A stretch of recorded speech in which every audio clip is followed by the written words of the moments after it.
Hello guys, this is Teacher Share. Paano ko ba ginawa ang aking offline name picker? So pwedeng-pwede to sa mga schools na walang internet o mahina ang signal. First, you open your Microsoft PowerPoint, then click blank presentation, highlight, then delete nyo lang yan ang may box na yan. After deleting, punta tayo sa ating Google. Kung wala pa tayong image na ating ilalagay sa ating PowerPoint, ay pwede tayong kumuha ng image na gusto natin. So, for example, sa aking ginawa ay PSP yung aking nilagay na image. So, type nyo lang PSP clip art. Ganyan. So, depende na po sa inyo kung ano ang gusto nyong ilagay sa inyong PowerPoint. Saka right-click, save image as, at save nyo lang sa inyong desktop or downloads. After natin ma-save, ay balik tayo agad sa ating PowerPoint. And then, let's click Insert, click Picture on this device kasi na-save natin yan sa downloads. Then, choose the image that you want to add. Palakihin lang natin ang ating image para magkasya sa ating one slide.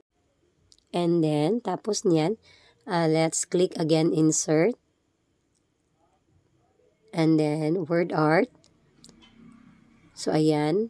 Itatype nyo dyan ang pangalan na gusto ninyong ilagay sa inyong PowerPoint. And then, choose a font that you want. And then, palakihin mo lang ang kanyang size. Ayan, adjust lang natin. Okay. So, okay na siya. And then, let's change color. So, kung gusto nyo iba ang color, katulad niyan.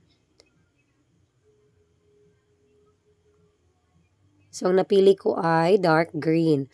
So, punta kayo again, sa left side. Makikita natin ang ating slide. Right-click and then duplicate slide.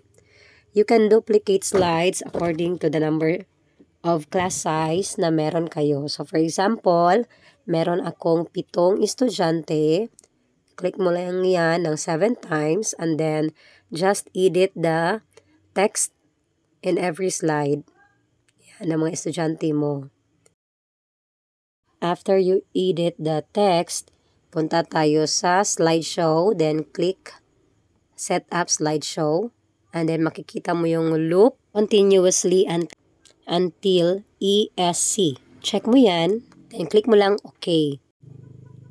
And then, let's try. Click natin ang F5 natin or the lower part, sa right lower part ang presentation. Check natin. So, hindi pa siya gumagana. So, paano siya natin paggaganahin? Punta lang tayo sa ating transition. And then, kung makikita nyo, nakacheck yung on mouse click. So, uncheck natin yan. Ganyan. Then, check natin ang after sa ibaba. And then, wag mo lang galawin or lagyan ang number yung may 000. Then, click apply to all. Okay. And then, balik tayo sa presentation. Click natin. Yan, gumagana na siya. So, ngayon, paano naman natin yan i-stop para makapili ng names? So, ang gagawin natin, sige, balik sa presentation. Click mo lang yung letter P sa keyboard. Ayan, na-stop na. So, si Nisha ang napili. So, paano siya i-continue? Click mo lang agad ang spacebar. Yan, magkukontinue na siya. So, yan lamang.